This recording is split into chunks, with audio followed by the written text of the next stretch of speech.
Bonsoir mon ami, c'est Jean-Claude qui t'accompagnera ce soir à travers ce thème qui s'intitule « Tu m'as fait ». Juste avant, prions. Notre Seigneur, notre Dieu, voici cette journée qui s'achève en nous laissant un goût d'inachevé, car nous avons des plans, des projets, et nous n'avons pas été en mesure de les réaliser tous. Mais nous faisons appel à toi, cet esprit, afin de nous conduire dans toute la vérité. Merci de nous assister. Au nom de Jésus et pour ta gloire éternelle. Amen. Nous sommes toujours avec notre ami Jonas. Depuis 2 jours, nous parcourons son périple, car le chapitre 2 débute au verset 1 ainsi. L'Éternel fit venir un grand poisson pour engloutir Jonas. Et Jonas fut dans le ventre du poisson 3 jours et 3 nuits. Verset 2. Jonas, dans le ventre du poisson, pria l'Éternel, son Dieu. Tu te rappelles?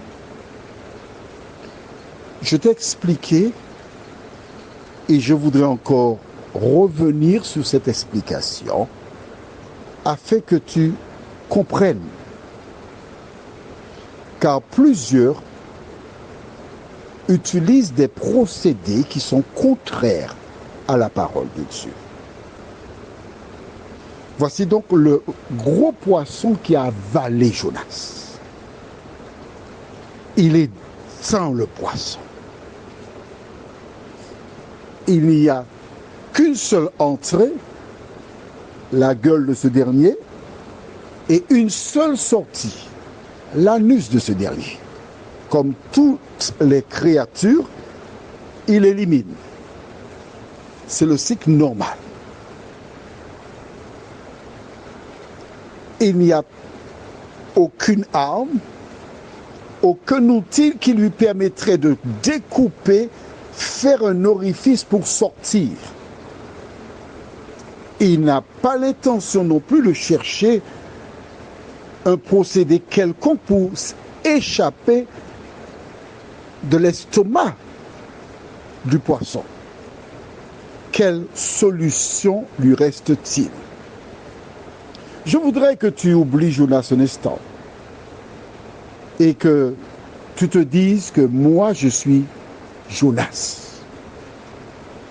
Je me trouve dans une situation difficile et je n'ai aucun moyen pour m'en sortir. Que puis-je faire? Que dois-je faire? Note avec moi que le chapitre 2, il est facile à comprendre. Dans le ventre du poisson, verset 1, 3 jours et 3 nuits. Verset 2, Jonas dans le ventre du poisson pria l'Éternel, son Dieu. Celui vers qui tu dois te tourner, celui qui est ton recours, ta forteresse, ton salut, ta seule porte de sortie, c'est l'Éternel des armées. Note avec moi que la Bible commence par le livre de Genèse. Tu as Genèse, Exode, Lévitique, Nombre, Deutéronome, Josué, Juge, Ruth, etc. Depuis Genèse jusqu'à Jonas. Donc il y a beaucoup plus de livres dans l'Ancien Testament. D'accord, il y en a 39. sur 66. D'accord? Jusque-là, Jonas qui est en difficulté, il fait quoi? Il prie l'Éternel son Dieu. Il n'a pas été voir, il ne pouvait pas, tu me diras, c'est vrai. Mais justement, c'est pour que tu saches qu'il vaut mieux aller à Dieu plutôt qu'aux hommes. Il existe une expression qui est la suivante. Il faut mieux aller à Dieu plutôt qu'aux saints. Eh bien, je te dis que Jonas n'a pas été au saint, il a été directement à l'Éternel.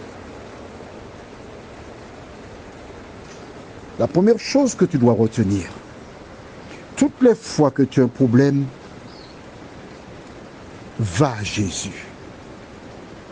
Et quelqu'un a rédigé une chanson qui dit « Que faut-il faire quand l'adversaire cherche à t'assaillir?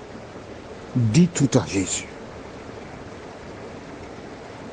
As-tu compris cela? Prends ta Bible, lis. Et si tu faisais autrement que cela, demande pardon à Dieu parce que tu faisais exactement ce que réclamait le diable. Je suis obligé de reprendre à partir du verset 3 pour appuyer ce que j'ai à te dire aujourd'hui. Là, il a prié l'Éternel. Et comment parle-t-il à l'Éternel? Verset 3, il dit, dans ma détresse, j'ai invoqué. Il ne dit pas, je t'invoque. Non, non, non, non, non, non. Il dit, dans ma détresse, j'ai invoqué. Il parle déjà au passé. L'Éternel. Et il m'a exaucé. Il est où? Dans le poisson.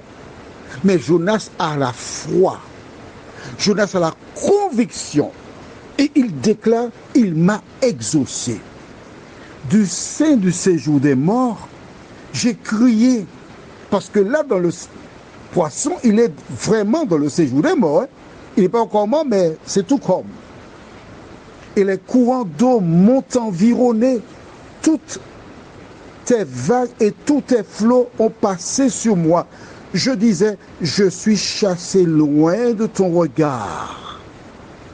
Mais je verrai encore ton saint temple.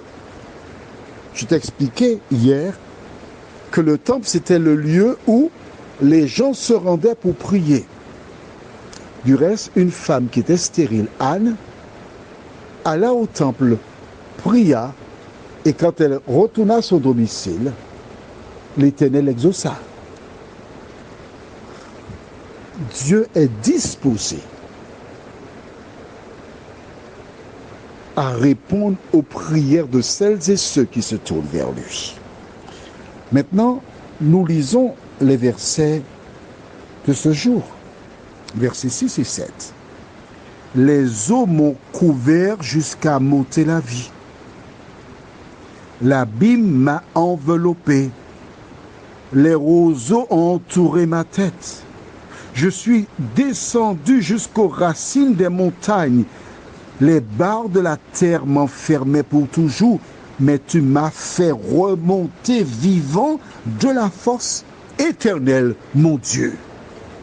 Il est toujours dans le poisson, mais il a la conviction, parce qu'il s'est tourné vers son Dieu, en disant, mais tu m'as fait remonter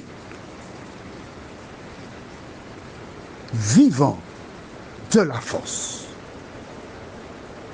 Quand tu t'adresses à Dieu, il faut le faire avec assurance qu'il t'entend et qu'il agira. Ninive savait que Dieu lui avait donné, Jonas savait que Dieu lui avait donné une mission, aller à Ninive. Il avait voulu rejeter la mission, mais l'Éternel s'est acharné. Quand le poisson l'a enveloppé, il a compris que l'Éternel ne le lâcherait pas. Et voilà pourquoi, à travers sa prière, il disait à Dieu, d'accord, j'ai erré, j'ai mal agi, mais je suis disposé à remplir la mission. Prions. Notre Seigneur et notre Dieu, merci. Merci pour la parole. Car à travers ces versets que nous lisons, nous comprenons comment prier. Nous comprenons que la foi nous impose de parler déjà au passé, mais aussi au futur. Merci pour la parole. Seigneur, permets que tes enfants qui ont écouté ces audios prennent le temps pour relire les versets afin de s'approprier de la vérité et qu'à compter de ce jour, ils puissent toujours prier avec la conviction que tu entends et exauces celles qui se confient en toi. Merci Seigneur. Au nom de Jésus, Amen. Je te souhaite une bonne nuit et que l'Éternel continue de veiller sur toi.